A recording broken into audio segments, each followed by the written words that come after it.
masih tafsir surat Al-Fatihah. Insyaallah siratal ladzina an'amta 'alaihim.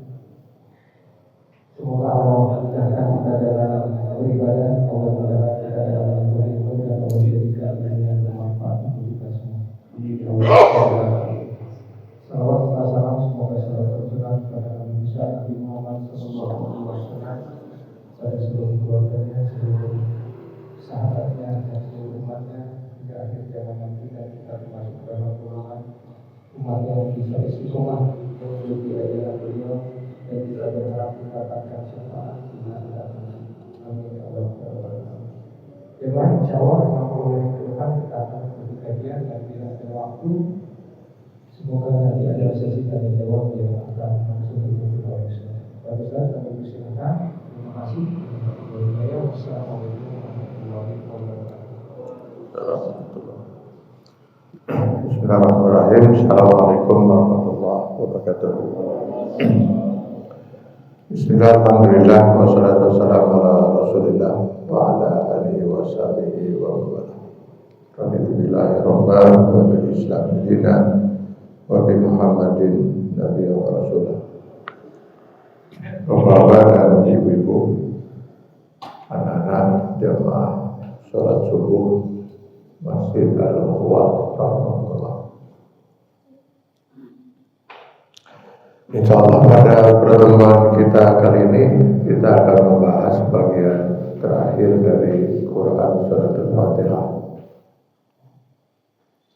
Setelah sebelumnya kita sudah mencoba membahas ayat Ihdinas Shiratal Mustaqim. Inilah satu-satunya doa yang Allah bimbing kita, mutlak, wajib harus kita baca, kita mohonkan kepada Allah minimal 17 kali dalam sehari semalam. Kita mohon agar Allah memberikan hidayah agar kita bisa meniti kehidupan ini di Shiratal Mustaqim, di jalan yang lurus. Shiratal Mustaqim yang dimaksud adalah jalan kehidupan manusia yang sesuai dengan petunjuk Allah dalam risalah Islam yang terakhir diturunkan kepada kita manusia lewat Rasul yang terakhir Muhammad Rasulullah SAW, yaitu Al-Quran dan Sunnah. Itulah sebabnya di akhir hayat beliau Rasulullah SAW dalam Haji Wada, beliau menyatakan pesan beliau, taraktu fikum amrayni in tamassaktum bihima lan tadillu min ba'di abadan. Saya wariskan kepada kalian dua pedoman. Selama kalian berpegang teguh pada kedua pedoman ini, kalian tidak akan pernah sesat selama-lamanya. Kedua pedoman itu adalah Kitabullah Al-Quran wa Sunnat Rasulih dan Al-Hadis. Mafhum mukhalafahnya, pengertian dibalik itu, apabila seseorang tidak mengikuti atau menjalani kehidupan sesuai dengan Quran dan Sunnah, pasti sesat. Maka yang kita sebut aliran-aliran sesat itu, yaitu aliran-aliran yang mengaku Islam tapi tidak mengaku mengikuti Quran dan Hadis. Jadi kalau nanti kita ketemu di dalam sebuah hadis, Rasul mengatakan umatku akan terpecah menjadi 73 golongan, hanya satu yang selamat. Ini harus kita pahami. Yang sesat yang 72 itu yang tidak mengikuti Quran dan Hadis. Yang selamat yang satu itu yang mengikuti Quran dan Hadis. Kita ambil contoh misalnya aliran-aliran sesat seperti Syiah Mereka punya Quran sendiri, gitu. Mushaf Fatimi. Mereka bikin hadis sendiri. Ada sekitar 3.000-an hadis mereka buat gitu. Yang dibuat oleh imam-imam mereka. Ya pasti sesat, pasti berbeda. Sementara Ahmadiyah misalnya, mereka punya Nabi sendiri, Mirza Ghulam Ahmad gitu. Punya kitab suci tambahan, Tazkirah ya.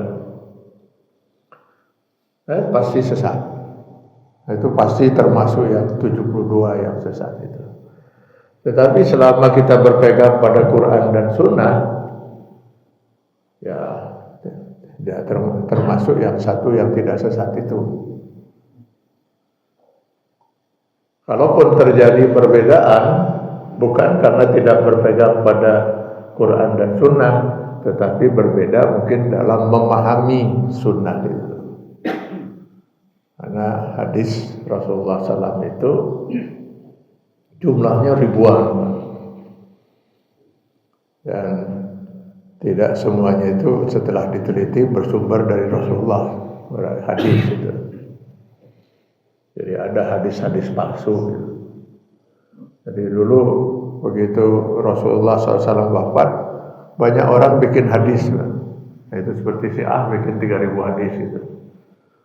Selain itu banyak juga yang bikin hadis, diantaranya ada hadis yang mengatakan barang siapa yang memakan terong setiap hari 1 potong, maka dia akan merasakan wangi-wangian surga.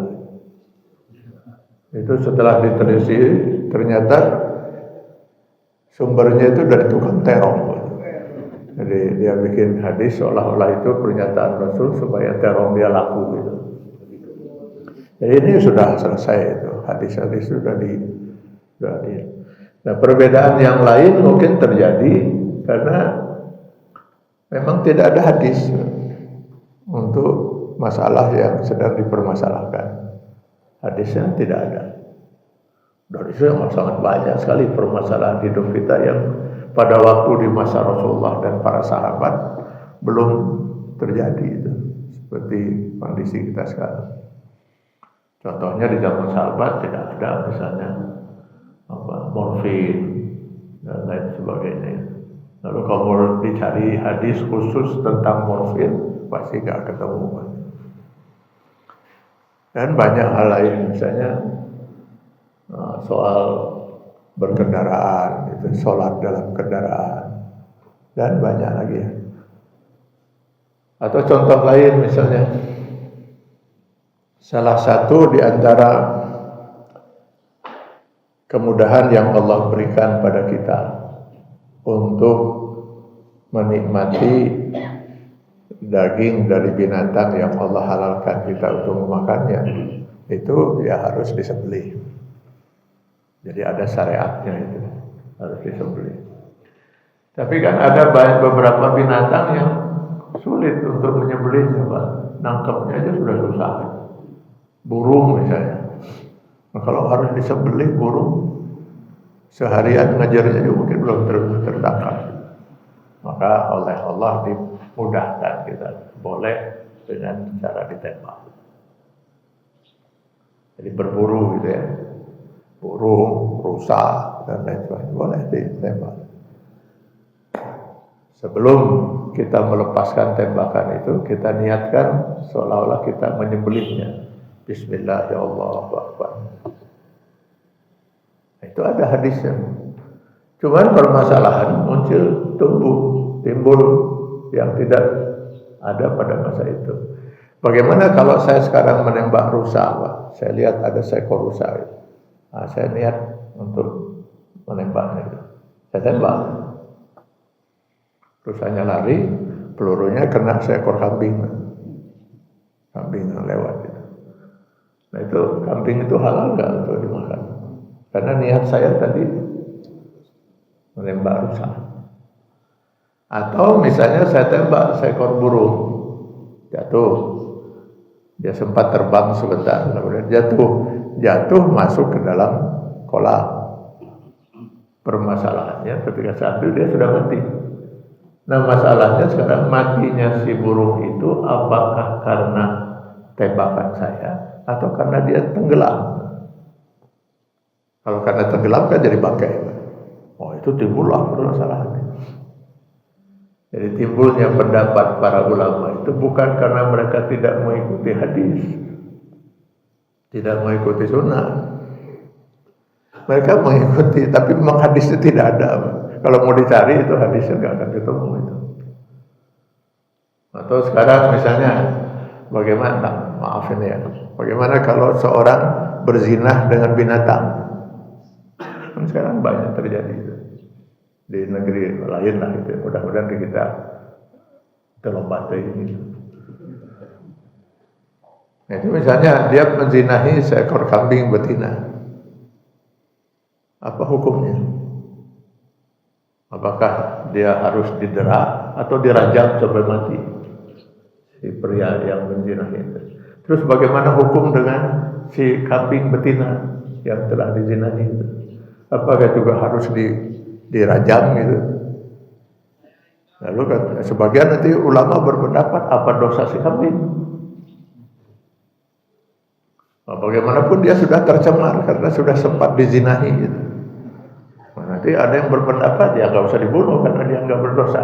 Ada yang ya harus disembelih. Nah yang berpendapat disembelih terpecah lagi. Apakah dagingnya halal dimakan atau tidak? Gitu. Oh terjadilah itulah yang kemudian melahirkan ilmu fikih. Jadi fikih itu pemahaman dari para ulama terhadap satu masalah yang berkembang. Yang besar kemungkinan tidak terjadi di zaman Rasulullah SAW. Atau nanti ada hadis, tetapi zonni, urut dan subutnya. Jadi diragukan keabsahannya.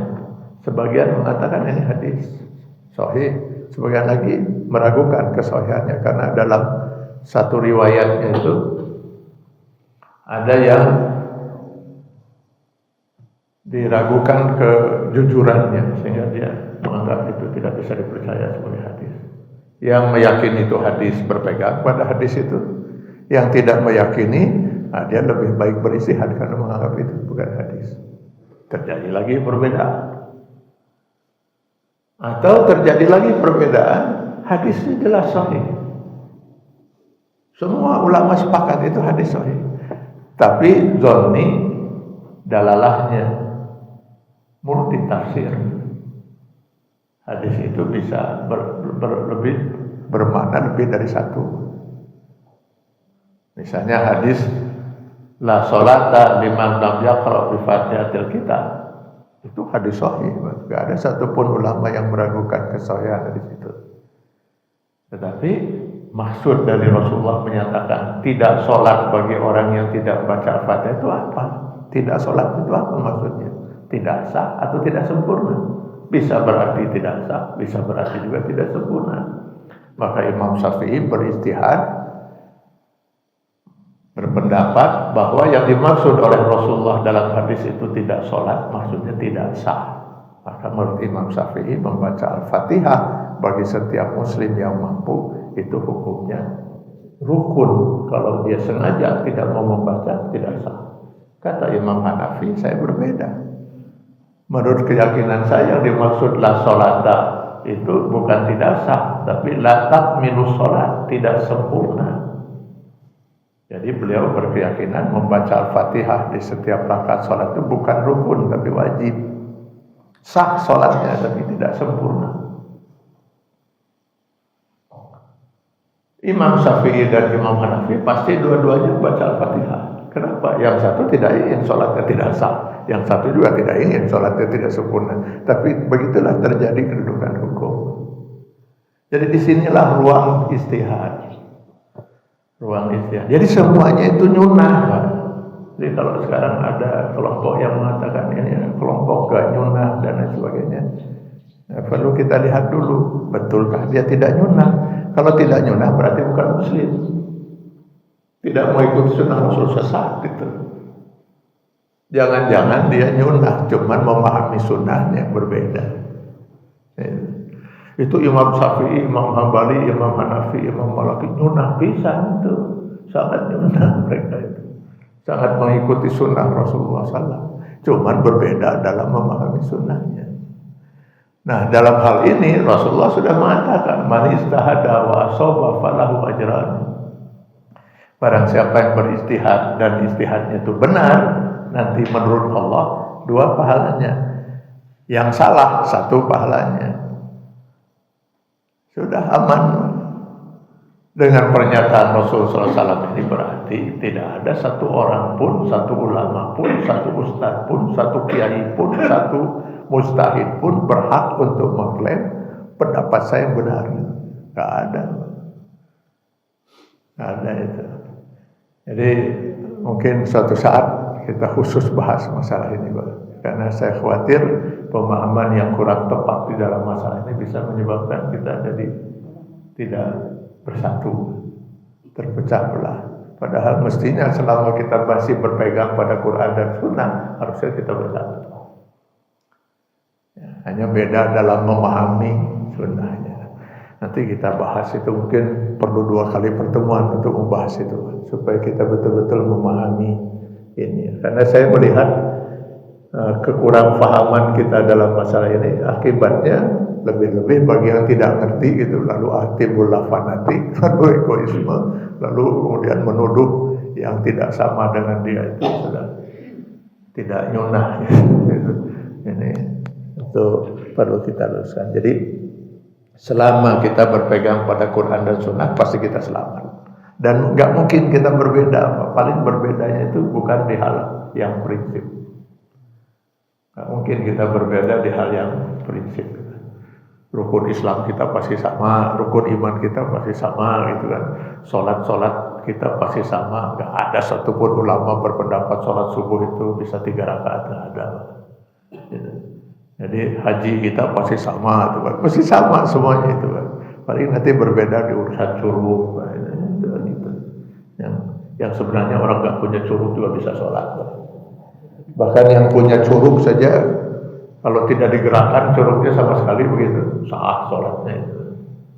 Jadi kalau saya nanti melihat ada orang, saya lagi sholat sunnah, saya perhatikan curugnya digerak-gerakkan, ya begitu. Terus saya tanya, kenapa curugnya sedang sakit? Sehat atau curug? Sehat. Terus kenapa tadi gerakkan? Korean. Malas gitu. Sah tidak sholatnya? Semua ulama menyatakan sah. Itu sunnah hukumnya. Jadi jangan sampai kita akhirnya terpecah belah dalam urusan yang bukan prinsip. Nanti kita ini jadi ihdinas siratal mustaqim. Semua yang berpegang pada Quran dan Sunnah pasti berada dalam siratal mustaqim.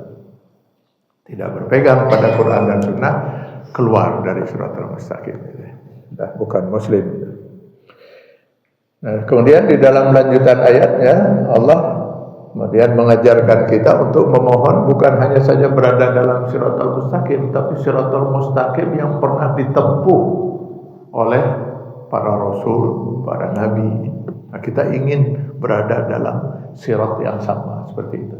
Maka siratal ladzina an'amta 'alaihim, yaitu jalan orang-orang yang Kau telah berikan kenikmatan pada mereka, ya Allah. Siapa orang yang diberi kenikmatan oleh Allah yang dimaksud dalam ayat ini? Jawabannya ada pada Quran surat An-Nisa ayat 69. Wa man yuti'illah war rasul, barang siapa yang mentaati Allah dan Rasul. Tadi itu yang kita bahas dari Quran dan Sunnah. Faulaika, maka mereka ma'al ladzina an'amallah, mereka akan bersama dengan orang-orang yang diberikan kenikmatan oleh Allah. Nah, di sini jawabannya an'amta alaihim, an'amallah. Siapa mereka? Minan nabiyyin, para nabi, was-siddiqin, para siddiqin, was-syuhada, orang-orang yang mati syahid, was-sholihin, dan orang-orang soleh. Wa hasuna ulaika rafiqa, dan mereka lah orang-orang yang terbaik menjadi teman kita di surga nanti. Allahu Akbar. Jadi sebenarnya kita tiap hari itu minimal 17 kali berdoa kepada Allah, ya Allah tolong saya dimasukkan ke dalam surga bersama para rasul, para nabi.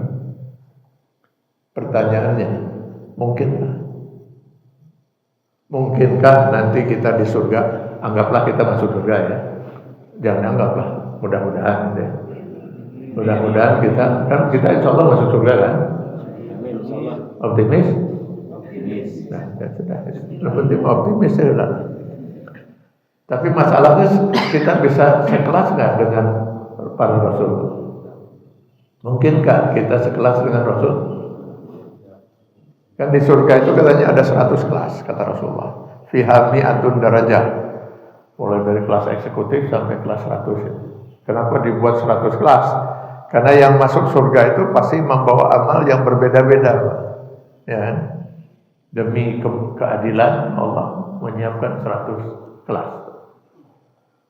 Masa orang yang sesoleh bapak mau disamakan, nanti di surganya dia tepati soleh gitu.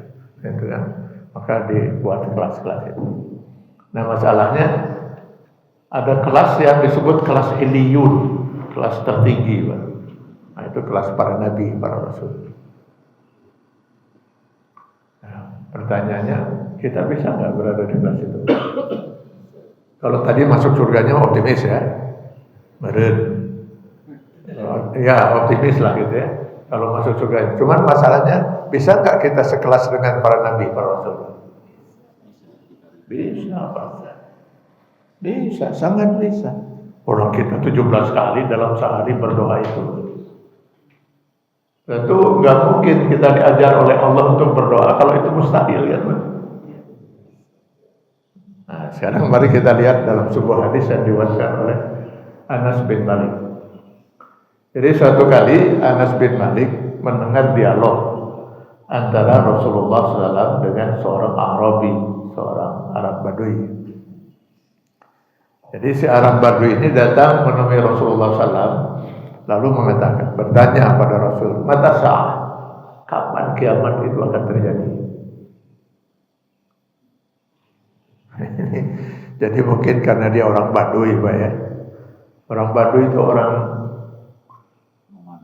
nomaden, orang-orang pegunungan gitu ya. Jadi sangat mungkin informasi mereka terlambat. Apalagi dulu belum ada media sosial seperti sekarang. Padahal Rasul sudah berulang-ulang menyatakan urusan kiamat itu tidak ada satupun makhluk yang bisa mengetahui kapan terjadi. Makanya ketika Rasul ditanya, diuji oleh malaikat Jibril, kapan kiamat? Jawaban malaikat Jibril, yang bertanya dengan yang ditanya sama-sama tidak tahunya. Nah, maka benar kata malaikat Jibril. Jadi kalau sekarang sering ada ini SMS gitu, bahwa kiamat akan terjadi 3 bulan lagi. Ini berita diterima dari penunggu kuburan Rasulullah. Segera di-share. Kalau tidak di-share, ini akibatnya. Kalau di-share, ini manfaatnya, kan itu ya. Itu ngabisin pulsa, Pak. Ngabisin pulsa itu. Jangankan penunggu kuburan Rasul, ya Rasulnya sendiri nggak tahu, apalagi penunggu kuburannya. Ya. Jadi ada 2 ustadz, Pak, yang saya perhatikan itu rajin betul bicara soal tanda kiamat, soal kiamat. Bagus, Pak. Bagus, itu. Saya setuju betul itu. Itu perlu dibahas. Cuman terkadang saya lihat mereka terlalu berani masuk mengatakan bahwa ini Dajjal sudah muncul, Imam Mahdi sudah hadir, bahkan Pak Anu atau Kiai Anu sudah menghadap Imam Mahdi dan sudah berbaiat dan sebagainya. Lalu kiamat akan terjadi sekitar 2 tahun lagi. Kebetulan yang di Bandung sudah saya ingatkan. Saya sempat ketemu, saya ingatkan, hati-hati. Karena ada yang tahu itu kan, Pak, kapan kiamat itu. Nanti kalau 2 tahun kemudian tidak terjadi kiamat, berbahaya itu. Kalau nanti kemudian dikatakan hadisnya salah itu, padahal yang salah ustadznya, bukan hadis. Tidak ada hadis menyatakan itu. Jadi di dalam Quran surat Luqman 34 itu Allah jelas menyatakan bahwa soal kiamat itu tidak pernah Allah ajarkan pada siapapun. ilmu itu tidak pernah diajarkan pada siapapun. Tidak ada satu makhluk pun yang tahu kapan kiamat itu terjadi. Yang ada dalam hadis Rasulullah itu tanda-tanda dekat kiamat. Wah, itu banyak tanda-tandanya. Yang pasti hari ini sudah makin dekat kiamat dibanding kemarin. Udah beda sehari kan itu. Itu kiamatnya kapan? Wallahu a'lam. Nah, makanya Rasulullah SAW tidak balik lagi menjawab lagi. Malah Rasul balik bertanya. Sudahlah, kata Rasul, kira-kira begitu ya kalau saya bahasakan. Kata Rasul, sudahlah, kamu gak perlu dipusingkan dengan kapan kiamat. Mau besok kiamat, mau kapan kiamat. Yang penting, kata Rasul, ma'adatta ilaiha. Apa yang telah kamu siapkan untuk menghadapi kiamat itu. Mungkin kita tidak akan mengalami kiamat besar. Tapi kita pasti akan mengalami kiamat kecil. Meninggal itu kan kiamat, Pak. Kiamat kecil kan itu. Tapi kiamat bagi kita kan selesailah urusan kita di dunia ini ya. Ya kan? Dan itu bisa terjadi kapan? Nah, bisa terjadi besok bisa gitu. Nanti siang bisa kan itu. Nah, masalahnya kata Rasulullah SAW, apa yang sudah kamu siapkan untuk menghadapi itu? Arab Badui ini kemudian menjawab, tidak ada Rasulullah. Kecuali hubbullah wa rasulah. Cinta saya kepada Allah dan Rasulnya. Itu jawabannya. Maka apa kemudian jawaban Rasulullah SAW? Anta ma'aman ahbabta. Engkau nanti di surga akan bersama dengan yang kau cintai. Allahu Akbar. Ini hadis sahih. Engkau mencintai Allah? Ya, kata si. Kau cintai Rasulullah? Ya. Engkau akan di surga akan bersama dengan yang kau cintai. Maka Anas bin Malik yang mendengar dialog ini kemudian mengatakan dalam hadis itu, fa'ana uhibbullah wa rasulullah. Kalau begitu saya akan berjuang mati-matian untuk mencintai Allah dan Rasulnya. Lalu dia tambahkan, wa Abu Bakar, wa Umar. Dia sebut dua sahabat yang sudah dijamin oleh Allah dari 10 sahabat Rasulullah yang bakal masuk surga. Saya akan mencintai Abu Bakar dan Umar. Fa'arju an akuna ma'ahum. Lalu saya berharap mudah-mudahan di surga saya akan bersama mereka, bersama Rasul, bersama Abu Bakar, bersama Umar. Wa in lam a'mal bi a'malihim. Walaupun saya tidak mungkin rasanya bisa melakukan amal perbuatan seperti mereka, seperti Rasul, seperti para sahabat itu. Tapi kata Rasul tadi, engkau di surga akan bersama dengan yang kau cintai. Gampang kan kalau gitu masuk surga itu kan? Untuk masuk sekelas dengan Rasul, tinggal kita mencintai Allah dan Rasul. Pertanyaannya, sudahkah kita mencintai Allah dan Rasul? Apa arti kita mencintai Allah dan Rasul? Artinya kita hanya akan mencintai dalam hidup ini sesuatu kalau itu dicintai oleh Allah dan Rasulnya. Berarti orang yang mencintai Allah dan Rasul akan menjalani hidup ini sesuai dengan Quran dan Sunnah. Kalau ya mungkin dia berbuat maksiat, sebab maksiat adalah perbuatan yang dimurkai oleh Allah dan Rasul. Jadi ya itulah berarti kita harus taat pada Allah dan Rasul. Jadi siratal ladzina an'amta 'alaihim, yang dimaksud an'amta 'alaihim itu yaitu yang ada dalam An-Nisa 69, para nabi, para rasul, siddiqin, syuhada, sholihin. Jadi ketika kita dalam sholat membaca itu, hayatilah bahwa kita sedang memohon pada Allah, ya Allah, izinkan saya masuk surga, kira-kira gitu ya. Dan di surga nanti izinkan saya bersama para nabi, para syuhada, para siddiqin. Amin. Mudah-mudahan itu akan terwujud insyaallah. Siratal ladzina an'amta 'alaihim ghairil maghdubi 'alaihim.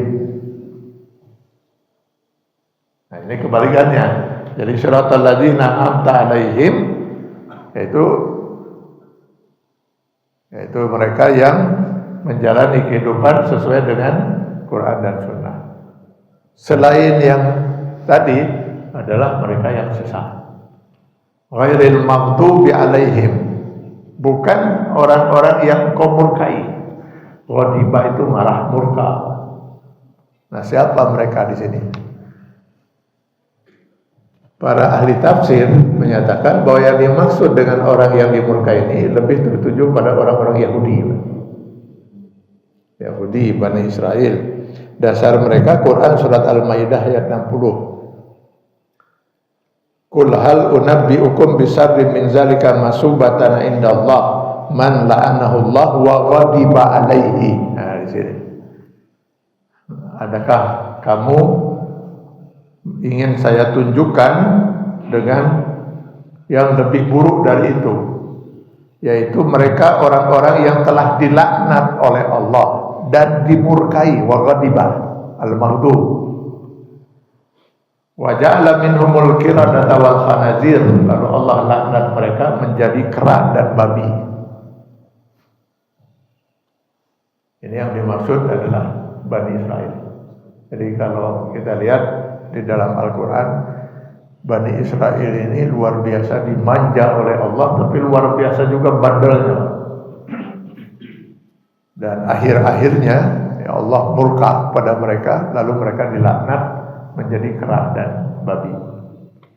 Nah, ini para ahli tafsir berbeda pendapat. Ada yang berpendapat yang dimaksud mereka itu orang-orang yang paling kafir di antara mereka itu memang betul-betul berubah menjadi kera dan babi, sehingga akhirnya mereka menjadi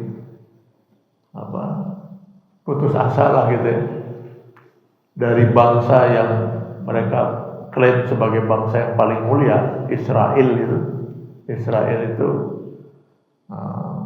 Isra itu Sa'bul Mukhtar, Tuhan.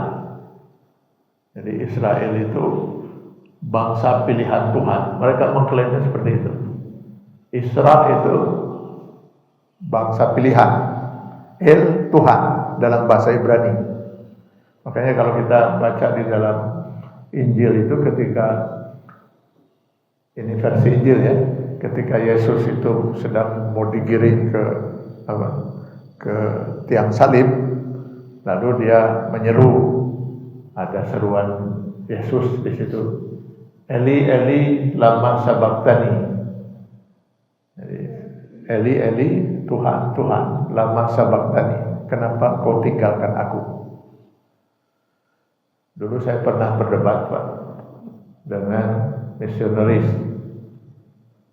tahun 70 berapa ya? 74 itu. Saya masih baru lulus SMA. Nekat aja gitu ya. Mereka datang biasa ke rumah-rumah itu, pakai sepeda itu. Nah, itu dari kelompok orang-orang Yehova kalau di Eropa, kalau di kita dikenal Yahweh. Akhirnya waktu itu orang-orang Kristen menuntut pada pemerintah Soeharto waktu itu agar mereka dilarang, karena prinsip ajaran mereka sangat berbeda dengan orang-orang Kristen pada umumnya.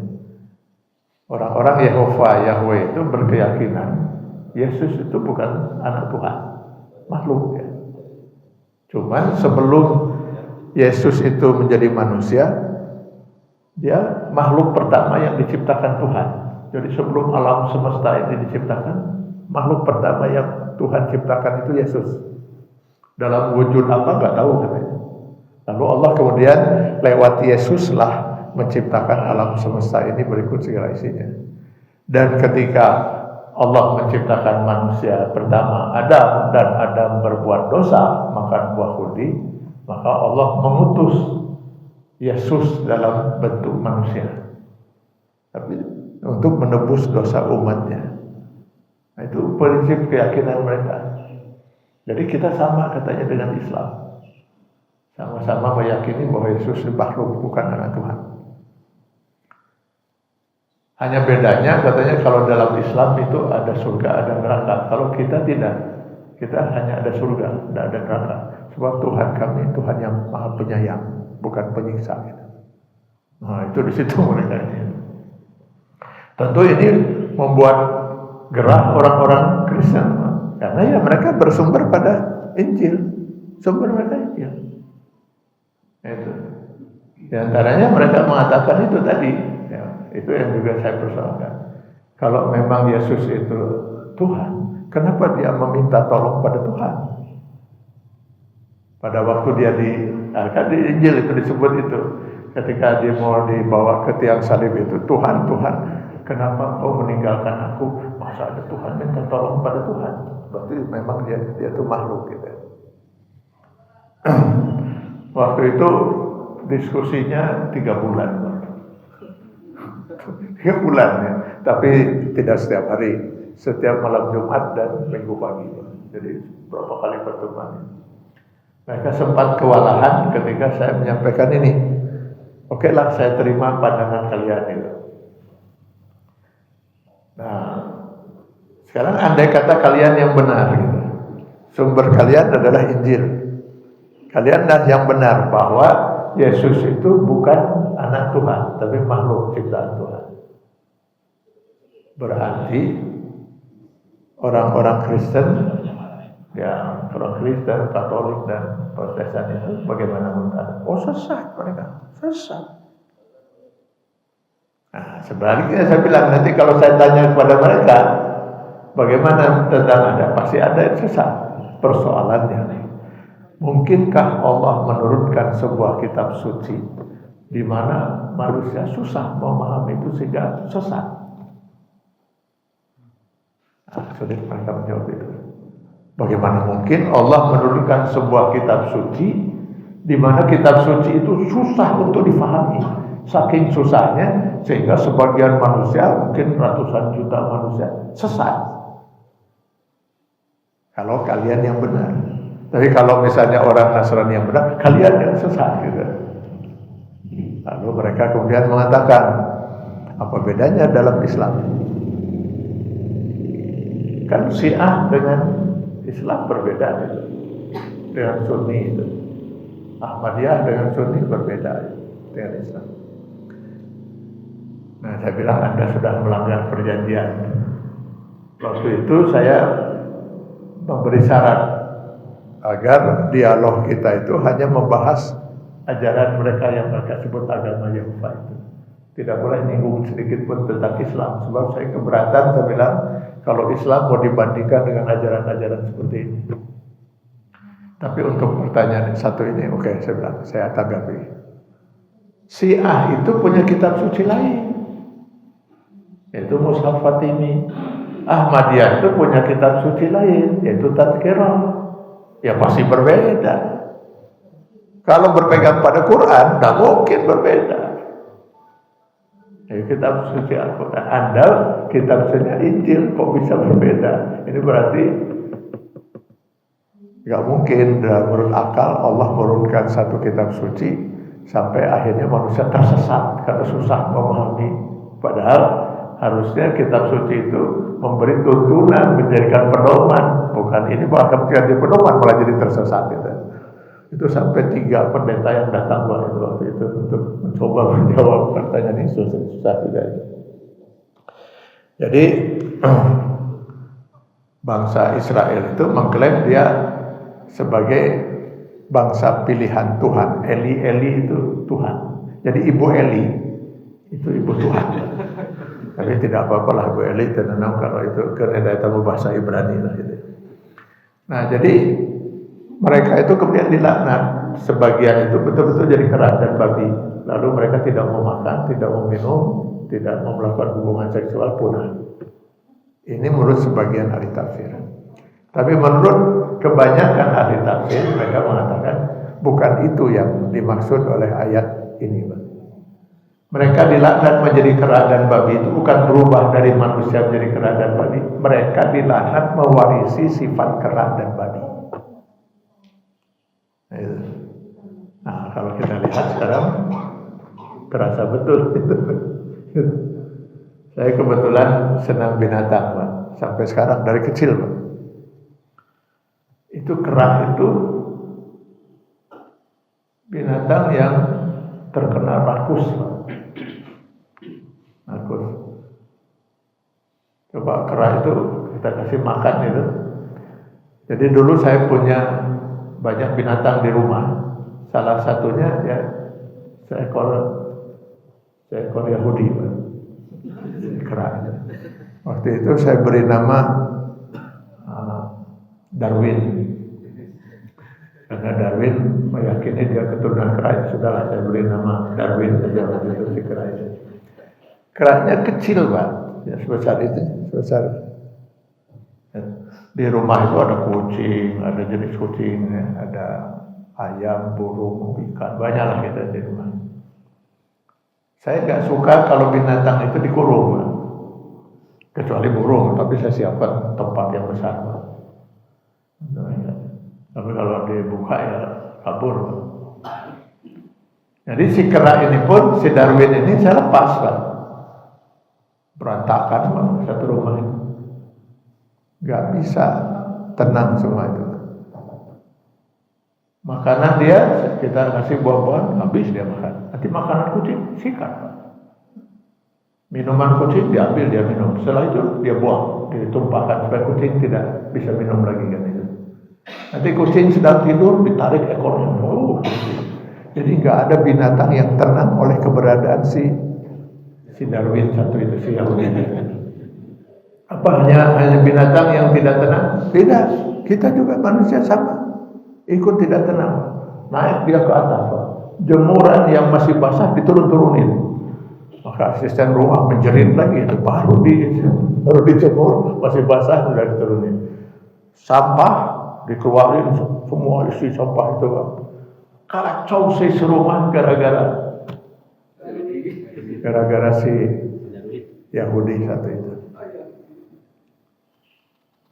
Jadi anak-anak saya kebetulan 3 perempuan, yang bungsu baru laki. Waktu itu takut Pak kalau ke belakangnya, sebab walaupun kecil asal ngelihat orang menakutkan itu. Anak-anak saya pada takut. Pertama kepada saya juga gitu. Begitu saya akhirnya saya ambil gagang sapu, Pak. Saya ketok kepalanya, ketok, dia langsung megang itu. Maka setiap kali saya lewat, Pak, dia ikut gitu. Oh, berarti menghadapi Yahudi itu cukup dengan gagang sapu ketok kepalanya. Gak bisa dengan ditakut-takuti dia, gitu. Maka percuma Pak, sekarang saya dapat pelajaran yang luar biasa dari situ. Percuma resolusi PBB ini, nggak ada gunanya bagi mereka semua. Nggak ada yang mereka takutkan Pak. Laknat kecaman dari seluruh dunia, peduli mereka Pak. Dilaknat Allah saja mereka nggak takut Pak. Yang bisa menghentikan Yahudi itu cuma satu Pak, gagang sapu Pak. Artinya harus ada sebuah kekuatan. Hanya itu yang bisa membuat mereka itu. Jadi kita dapat pelajaran di situ. Jadi Allah memberikan pelajaran. Nah, babi, semua yang namanya binatang, Pak, itu jantannya itu sangat tidak akan bisa membiarkan betina dia itu dipakai jantan lain. Itu hampir semua binatang begitu, Pak. Jadi kalau Bapak mau piara kucing di rumah, usahakan jantannya satu. Kalau nggak tengkar. Satu juga itu dia akan membuat kekuasaan, daerah wilayah kekuasaan. Jadi ujung-ujung tembok itu dia akan keluarkan zat dari ininya. Dan itu hanya sedikit Pak, tapi baunya luar biasa itu Pak.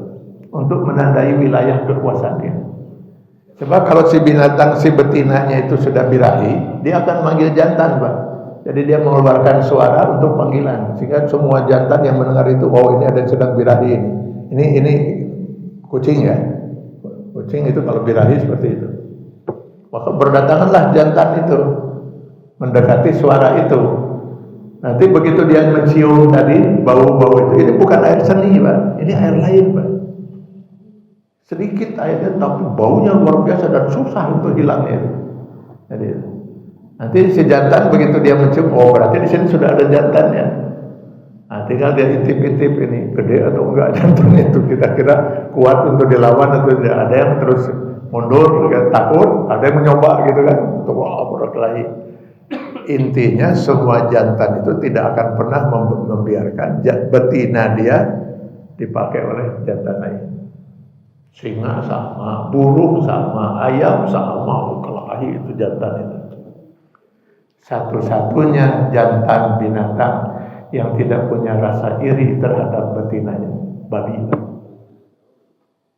Babi itu betinanya dikawin oleh jantan lain di depan dia tenang aja.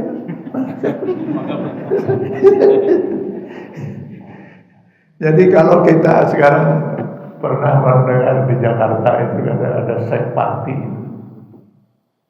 bahkan pernah muncul di TV itu ya, ada orang sekian pasang itu suami istri yang berpengakuan dia 30-an pasang itu. Nanti di satu tempat aula yang besar mereka berzinah berbarengan gitu. Sambil tukar pasangan Pak. Jadi dia berzinah dengan istri orang, istrinya di sebelah sana sedang dizinahi oleh laki-laki orang. Itu uang pangkalnya 50 juta untuk masuk. Jadi babi itu uang pangkalnya 50 juta. Nanti kalau misalnya acaranya di puncak lah bayar lagi itu ada bayaran lagi itu uang pangkalnya. Jadi nanti pulang dari selesai acara itu nanti suami istri pulang lagi ke rumahnya. Sambil pulang mereka bercerita gimana tadi, wah lumayan kan, lebih bagus lah gayanya dari akang lah gitu. Iya saya juga yang itu bagus, bisa begitu. Itu udah sifat babi. Ternyata setelah diselusuri sumbernya itu Yahudi sumbernya. Dan memang saya punya pengalaman Pak ya. Saya punya pengalaman. Pernah saya ke Baitul Maqdis bawa jemaah. Kebetulan ada jemaah perempuan itu nggak bisa lolos Pak di imigrasi. Setiap lewat bunyi. Sampai dia nangis Pak karena kita jadi terlambat lah gitu ya, gara-gara dia. Hanya saya bawa ngobrol gitu kan, coba periksa apa ingat-ingat. Dari obrolan setelah lama itu barulah dia jangan-jangan ini ya. Jadi dia senang motor gede itu Pak dengan suaminya itu. Pernah jatuh, dioperasi, lalu patah tulang pahanya itu. Lalu pakai pen. Nah, pen itu belum dilepas. Oh, saya bilang kalau begitu mungkin ini. Akhirnya dia diperiksa khusus Pak oleh wanita di sana di imigrasi. Barulah bisa lolos. Akibatnya kita nggak bisa masuk, sudah keburu sore Pak. Akhirnya kita tinggal di hotel di sana. Terkejut kita Pak. Jadi begitu masuk hotel, biasanya kalau kita masuk hotel itu di layar monitor pertama muncul apa? Tentang hotel-hotel itu kan di sana itu. Bahwa ini hotel ini kamarnya seperti ini, fasilitas yang ada begini, ada kolam renang, ada ruang makan, macam-macam lah itu. Di sana enggak Pak. Begitu kita masuk itu belum film Pak. Lo jemaah umroh saya begitu masuk ribut semua pada telepon ke kami. Ini gimana ini? Jadi itu yang muncul Pak. Langsung dengan nomor pesanan. Kalau laki-laki mau pesan laki, ini nomornya. Kalau pesan perempuan gitu. Pertama masuk hotel. Rasanya seumur saya masuk hotel, baik di Indonesia maupun di luar di Eropa, belum pernah saya temukan yang begitu kecuali di Israel. Akhirnya saya datang ke ini front office-nya. Ini gimana kalau ini? Oh itu katanya sudah kebijakan hotel ini. Kalau memang tidak setuju tinggal matikan aja. Itu jawabannya. Bangsa kerak dan babi. Ghairil maghdubi alaihim waladdallin. Nah, dol itu sesat, Pak. Ad-dol itu sesat. Jadi orang-orang yang sesat. Jadi selain bangsa Yahudi dan Nasrani, nah semua yang tidak mengikuti Quran dan Sunnah, tidak mengikuti risalah, itu semuanya sesat. Dol, walad dolin. Nah di dalam ayat ini, dalam surat ini disebut walad dolin, ad-dol. Di dalam Islam itu ada ad-dol, ada al-mudil. Kalau ad-dol sesat, Pak. Kalau al-mudil sudah sesat, menyesatkan orang lain. Jadi dia sudah sesat, menarik orang lain untuk ikut sesat bersama dia. Nah itu disebut al-mudil. Oh, ini lebih berat, Pak. Kalau orang sesat itu dia hanya menanggung di akhirat nanti kesesatan dirinya. Tapi kalau orang yang al-mudil, dia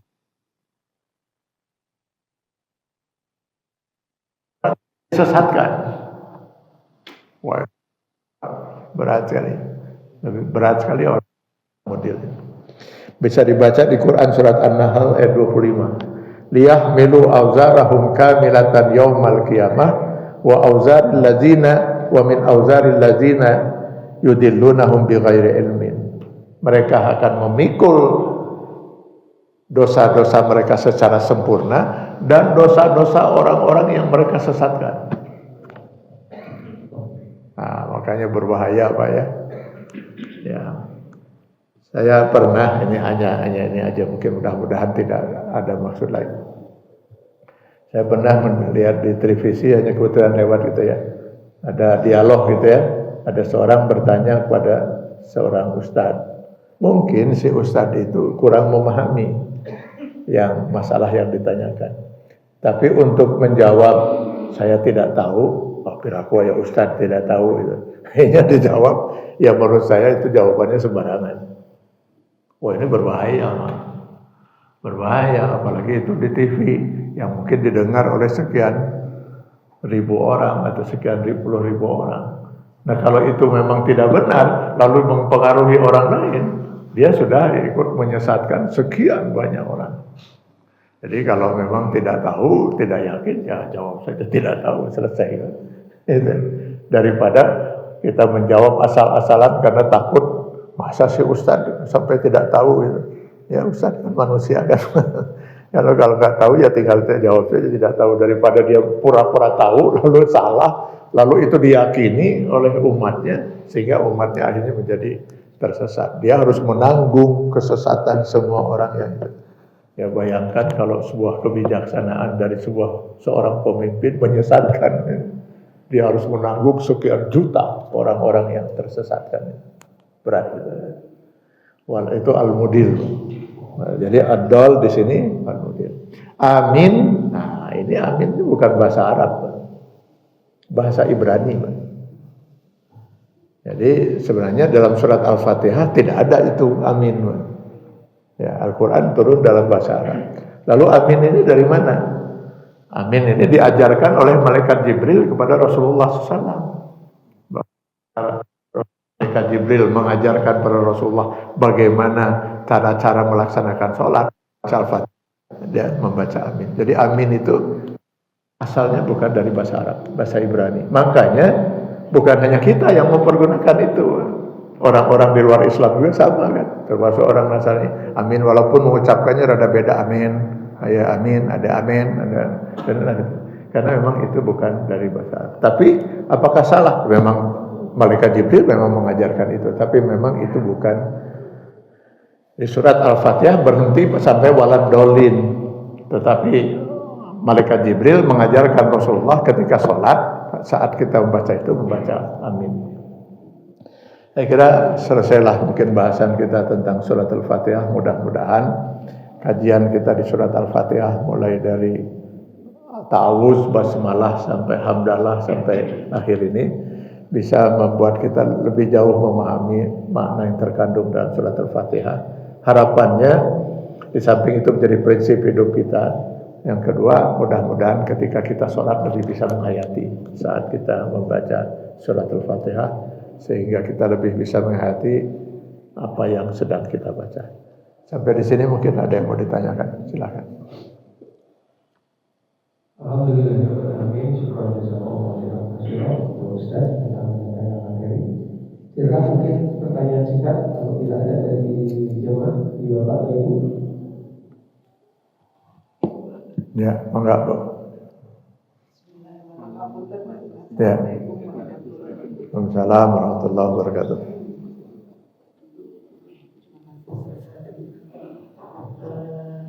Bapak Ustadz yang pertama terima kasih, kajian-kajiannya sangat bermanfaat sekali. Ada satu pengalaman Pak Ustadz ketika kebetulan kami bersama Allah bisa datang ke Baitul Maqdis, kemudian pernah masuk ke wilayah demokrasi Palestina.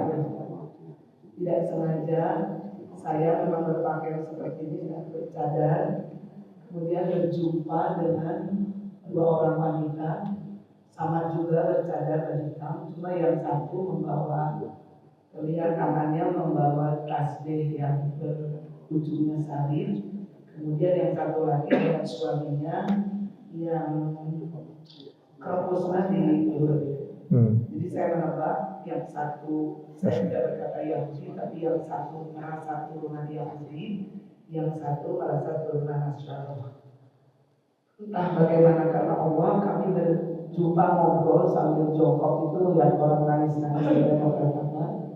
Lalu ngobrol-ngobrol ternyata mereka orang Amerika, jadi berkebangsaan Amerika yang sedang juga kunjungan ke sana. Saya kebetulan memang pernah sekolah di Amerika dan bergaul dengan teman-teman satu kuliah yang merasa turunan Yahudi. Saya berani mengatakan bahwa Yahudi dengan Nasrani itu intinya sudah tidak ada. Saya berbicara seadanya persepsi saya. Lalu teman-teman di Amerika memang pegangnya kitab Talmud. Nah, tadi Bapak mengatakan Injil. Nah, waktu saya diskusi dengan teman yang tersebut itu di Baitul Maqdis sekitar itu yang Nasaro, yang merasa turunan Nasaro mengatakan bahwa Kristen, Protestan dan lain sebagainya adalah sekte menurut dia. Jadi Bible itu bukan Injil, bahwa itu buatan manusia. Mereka bilang gitu. Dia bilang gitu seseorang. Kemudian yang Yahudi ngobrol aja gitu, kemudian saya bilang, saya mengeluarkan Al-Quran dari ansal saya bilang kitab kalian berdua itu udah expire. Istilah expire itu di Amerika memang sangat sensitif. Di dunia perdagangan, di dunia ekonomi, termasuk kosmetik dan sebagainya, itu orang selalu lihat expire-nya kapan. Kalau expire sudah dekat sekali, waktu expire sudah dekat dalam produksi apapun, itu kesempatan pengacara atau kesempatan orang untuk menggugat terjadi juga di sana karena expired sangat berpengaruh. Lalu saya mengatakan itu sangat dominan di Amerika. Jadi saya coba katakan bahwa kitab yang Anda pegang dua itu udah expired. Terus yang orang Yahudi yang merasa turunan Yahudi itu mengatakan expired bagaimana katanya saya. Apanya yang expired? Saya bilang ya nanti berusak juga seperti kita kalau belanja di negara kamu, saya bilang gitu. Kemudian saya mengatakan bahwa nanti expired merusak kamu dan otak kamu, aku bilang gitu. Ya Allah, Bapak karena hidayah dari Allah. Terus gimana caranya? Saya tinggalkan. Terus gimana caranya? Mau gak ikuti syahadat saya? Dia ikuti syahadat saya. Saya bilang, Anda sudah Islam. Di depan orang-orang, terus mereka bilang, gampang ya masuk Islam. Gampang, saya bilang enggak. Saya nggak bilang juga Anda bersyahadat sudah masuk menurut saya. Kemudian silakan cari kiai atau ustadz dulu sendiri. Nah, ini sebuah pengalaman. Kemudian tadi tentang Yahudi memang tercatat gitu di sini aku expire dia jadinya memang sian, saya jadi bodoh, saya jadi tolol, saya guna bersyahadat akhirnya. Itu ada peristiwa penting saat ingin tahu demokrat apa enggak sih kalau rumah gitu. Atau dulu Pak Ustadz berbagi aja. Assalamualaikum warahmatullahi wabarakatuh. Assalamualaikum. Ya, itu satu pengalaman mungkin yang untuk mempertegas bahwa memang dalam keyakinan kita Allah itu hanya menurunkan satu agama. Enggak pernah Allah menurunkan, karena Allah itu cuma satu, maka agama yang diturunkan juga cuma satu. Enggak mungkin Allah menurunkan sekian agama lalu masing-masing agama berbeda satu dengan yang lain. Inna dina indallahil Islam, wa man yabtaghi ghairal Islam dinan falan yuqbala min. Jadi agama risalah Islam itu diturunkan oleh Allah mulai dari sejak Nabi Adam sampai dengan terakhir Nabi Muhammad SAW. Dulu ketika umat manusia masih belum berkembang besar, itu ajarannya masih sederhana gitu ya, sehingga masih dalam bentuk suhuf-suhuf, lembaran-lembaran saja ajaran Islam itu. Tapi ketika sudah mulai berkembang, maka ajarannya mulai disempurnakan, mulai disempurnakan, tapi belum sempurna. Maka sudah mulai turun dalam bentuk kitab. Maka ada kitab Injil, ada kitab atau mula kitab Taurat, lalu kitab Zabur kepada Nabi Daud, lalu kitab Injil gitu ya. Nah, tetapi karena kemudian ini dirubah-rubah, yuharrifunahum biafwahihim, itu mereka rubah-rubah dengan hawa nafsu mereka gitu ya. Jadi yang cocok mereka pakai, yang tidak cocok mereka buang. Ada juga yang dirubah bagian hurufnya sehingga berubah maknanya. Ada juga bahkan ucapan mereka masukkan seolah-olah itu firman Allah. Jadi ada 3 langkah mereka kata Al-Quran itu untuk merubah-rubah itu. Maka akhirnya Allah turunkan risalah Islam terakhir itu. Kali ini kata Allah, saya tidak akan percayakan lagi kepada manusia untuk menjaganya. Maka kami sendiri kata Allah yang akan menjaga. Inna nahnu nazzalna dzikra wa inna lahu lahafizun. Sekarang kami turunkan Al-Quran dan kami sendiri yang akan menjaganya. Jadi Allah menjamin kali ini tidak akan mungkin lagi ada perubahan karena kitab ini akan berlaku sampai kiamat. Jadi kita sangat harus beriman bahwa kitab Injil, Taurat, Zabur itu pernah diturunkan, cuman sudah expire itu tadi. Itu sudah tidak berlaku lagi, sudah Al-Quran yang menjadi pedoman kita. Saya itu. Ya, Mama. Ada yang lain mungkin? Yang expire lagi? Bismillahirrahmanirrahim. Assalamualaikum warahmatullahi wabarakatuh. Waalaikumsalam.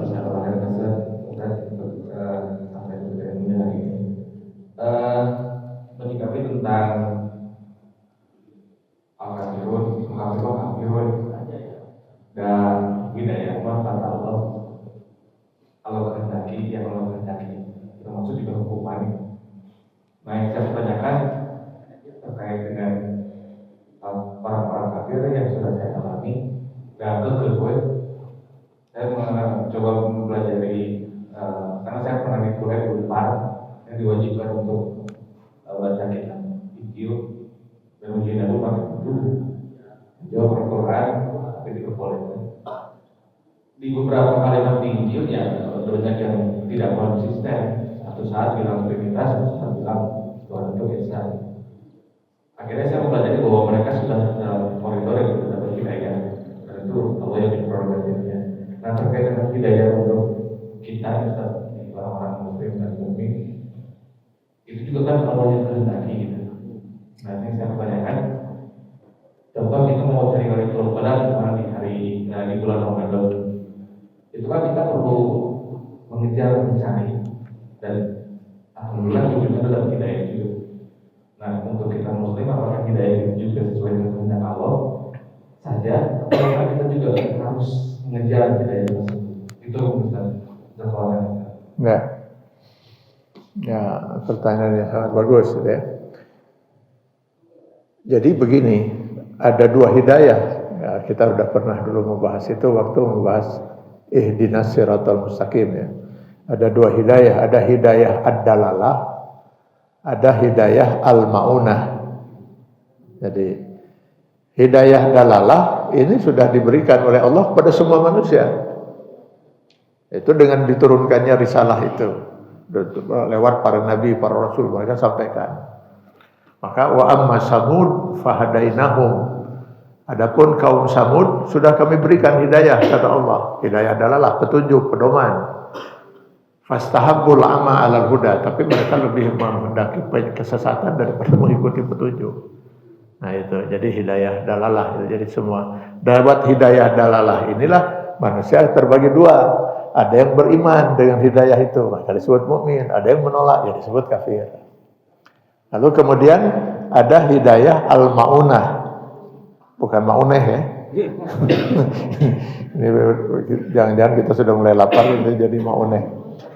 Maunah itu pertolongan. Jadi yang kita minta setiap hari ini seminimal 17 kali dalam hari, ihdinas siratal mustaqim, ya Allah berilah kami hidayah. Hidayah apa? Hidayah maunah, pertolongan. Bukan hidayah dalalah. Hidayah dalalah sudah ada di hadapan kita sudah yakin itu. Tapi untuk menjalankan itu kita merasakan berat. Saya yakin sholat itu wajib, tapi hayang Allah. Saya tahu ini haram, tapi hayang Allah. Nah itu kita minta hidayah maunah. Allah tolong saya supaya saya bisa menjalankan apa yang menjadi hidayah dalalah itu. Nah semua itu harus dengan usaha, Pak. Allah tidak semata-mata memberikan hidayah, baik dalalah maupun maunah. Jadi tidak akan tiba-tiba Allah memberikan hidayah kepada siapa yang dia kehendaki. Pengertian yang dia kehendaki itu kalau orang itu sudah berusaha. Jadi nggak akan ada orang tiba-tiba diberi hidayah, yang satu tidak gitu. Oh itu pasti di akhirat akan terjadi masalah gitu. Kenapa Allah yang satu itu diberi hidayah, saya enggak kan itu. Jadi hidayah hanya Allah berikan pada orang yang mencarinya, berusaha memperolehnya. Jadi Rasulullah SAW saja sangat ingin betul pamannya Abu Thalib itu masuk Islam. Tapi tidak ada. Sampai beliau sampai akhir hayatnya, paman ucapkan asyhadu an la ilaha illallah, paman, hanya dengan itu saya bisa menolong paman di akhirat gitu kan. Karena begitu luar biasa jasa paman yang satu ini dalam perjuangan beliau gitu ya. Jadi dia tidak mau. Maka Rasul Allah lalu menegur, innaka la tahdi man ahbabta walakin Allah yahdi man yasha. Engkau Muhammad tidak akan bisa memberikan hidayah walaupun pada orang yang paling kau cintai. Sebab hidayah itu hanya datang dari Allah. Dan Allah hanya memberikan pada mereka yang mau membuka pintu hatinya untuk menerima hidayah. Jadi hanya mereka yang berusaha yang akan mendapat hidayah. Ya, kalau tidak ada usaha yang tidak akan pernah mendapat hidayah. Termasuk hidayah dalalah maupun hidayah maunah. Jadi siapa yang berusaha dia akan memperoleh. Jadi Allah itu bagi orang yang menerima hidayah, Allah bantu untuk dia bisa mudah dalam menjalani hidayah itu. Bagi orang yang mau kafir, Allah permudah jalan dia untuk kekafiran itu. Wa man ya'su an dzikrir rahman nuqayyid lahu syaitan fa huwa lahu qarin. Barang siapa yang menolak hidayah, kami sertakan dengan dia setan, dan setan itu akan menjadi kerabat dia. Jadi Allah permudah. Kamu ingin kafir, saya permudah kata Allah. Yang ini ingin dapat hidayah, saya permudah, saya beri jalan itu. Jadi Allah hanya mengikuti keinginan dan usaha dari masing-masing manusia. Karena itulah dengan maha adilnya Allah akan menuntut. Kenapa kamu kafir? Kenapa kamu maksiat? Karena semua itu berdasarkan keinginan dari setiap orang.